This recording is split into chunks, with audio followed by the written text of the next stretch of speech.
Peace, I'm Pop Master FABEL from the Universal Zulu Nation, Rocksteady Crew, Tools of War, La West Side Familia, TC5. I'm done with a bunch of stuff.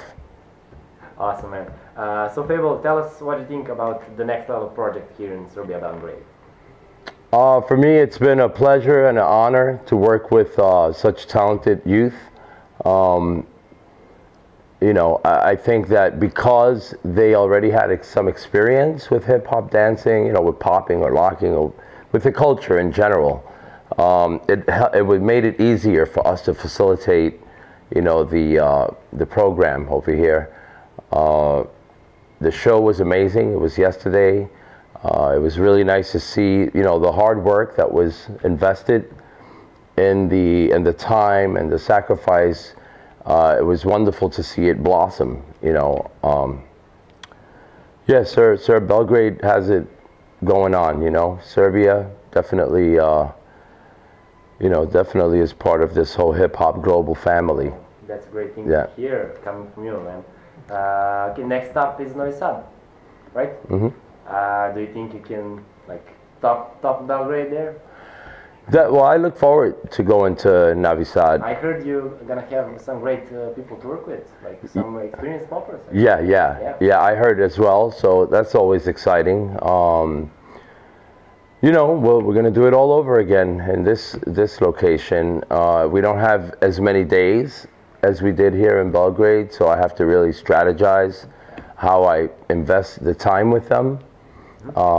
But even still, you know, I'm sure it's going to be a wonderful experience. Awesome. It's important to have fun, man. Yeah, totally. Okay, so tell us, what was your first contact with hip-hop, with the whole culture? I grew up in Spanish Harlem. I lived very close to the bridge that goes to the Bronx.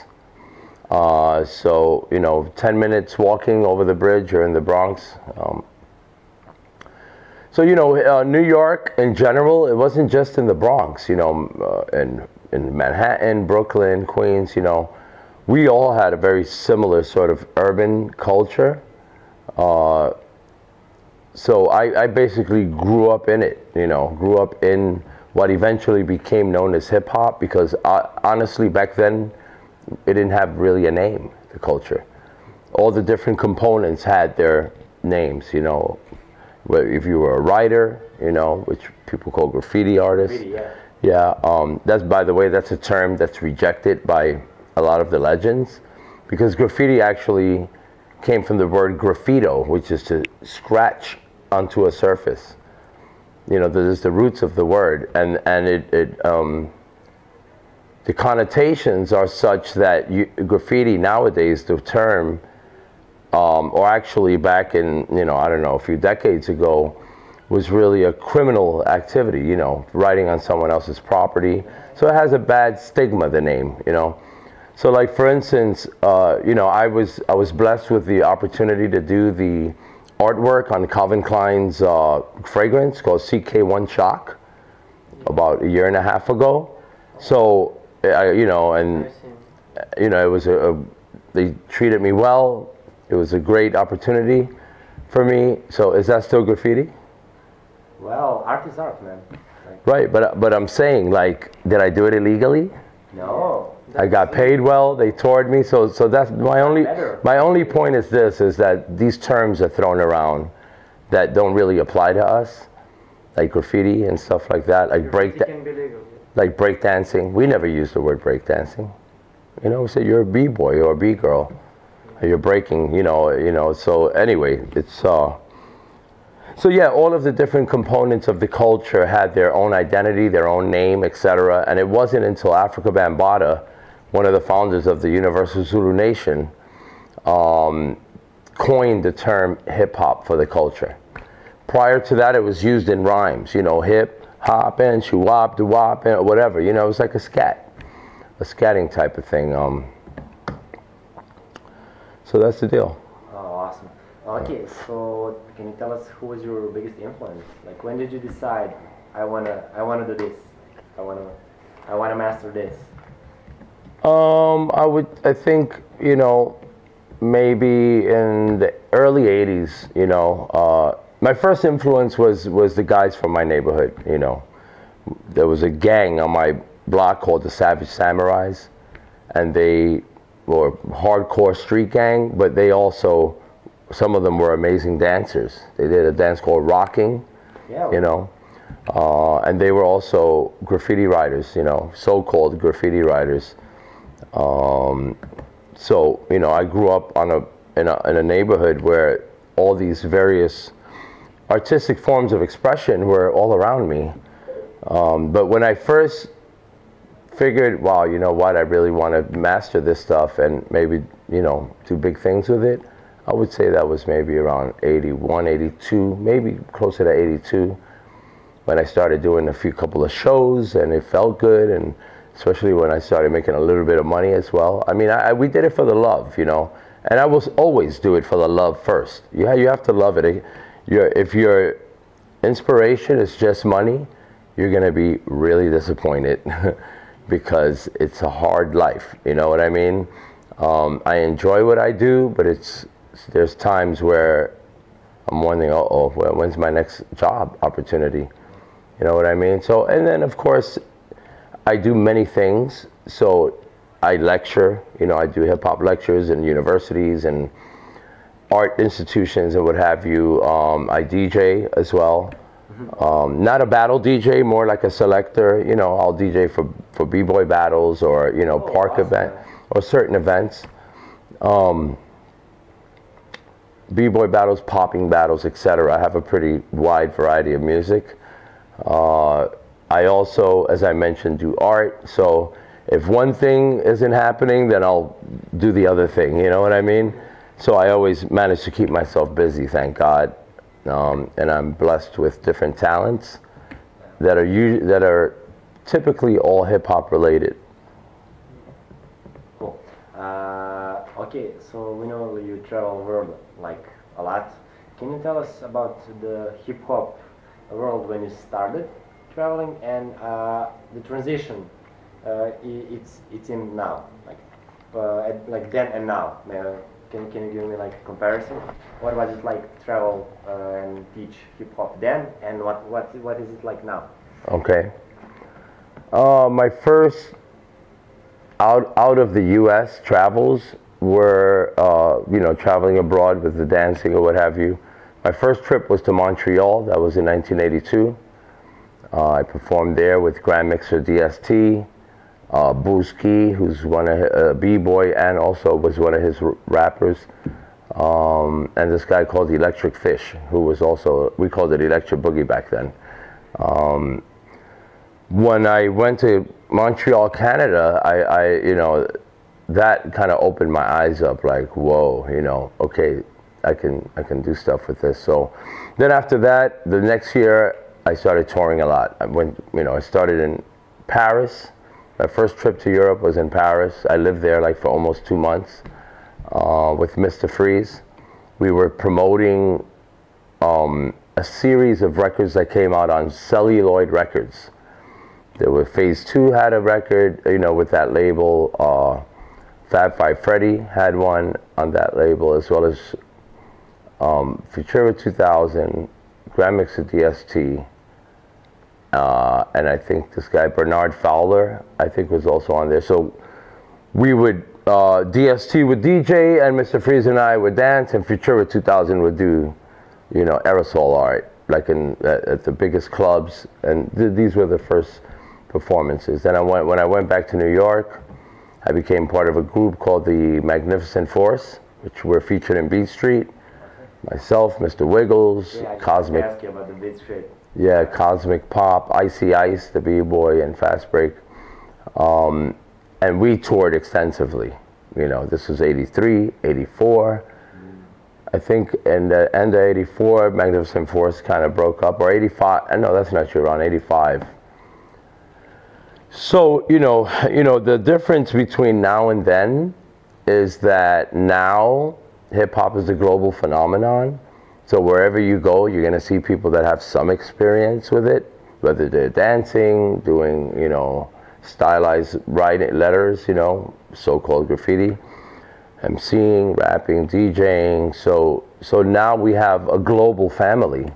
We have a global hip-hop community So it's a little easier to sort of navigate through different countries. And whereas back then, you know, not too that many people were doing it. I mean, there were the few people, like in '83 when I first started touring Europe, that did it because they were imitating the movies that already came out. Flashdance was already out. Yeah. You know, certain commercials.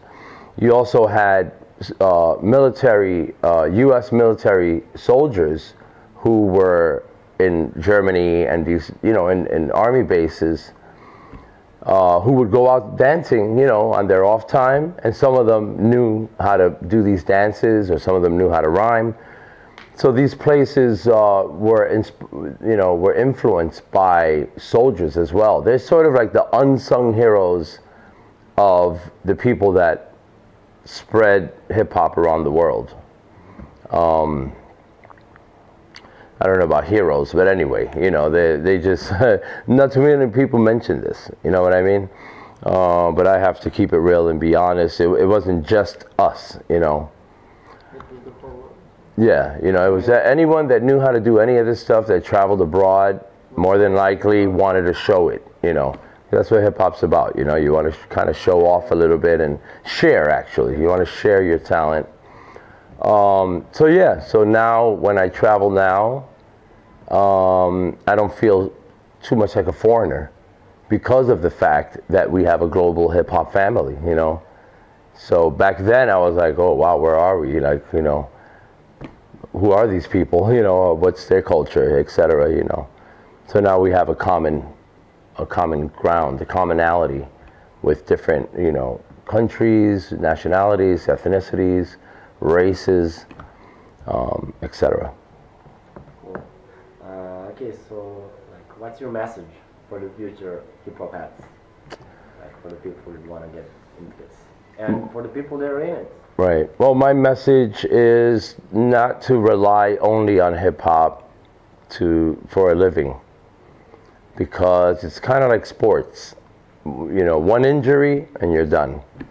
Like a dancer, you know, if you break your leg or something happens that you can't dance anymore and you don't have a backup plan, what are you going to do? So I don't sell hip hop dreams, you know. That's I think that we have to be realistic. Some of us have had the opportunity to make a career out of it. And I'm not trying to discourage anyone from doing this. Of course, if you love hip hop and you think you find a way to make money with it, go for it. But I would say, as long as you don't compromise the integrity of the culture or compromise your own integrity. You know, like for instance, if you're doing something within the hip hop culture that normally you wouldn't like to do, you know, if someone says, well, I want you to do a rhyme about supporting, you know, terrorism. You know, I mean, I'm being extreme about it, but obviously, The point. right? And they say, yeah, but we're gonna pay you, you know, like, you know, $10,000 for you to do this. Will you do it?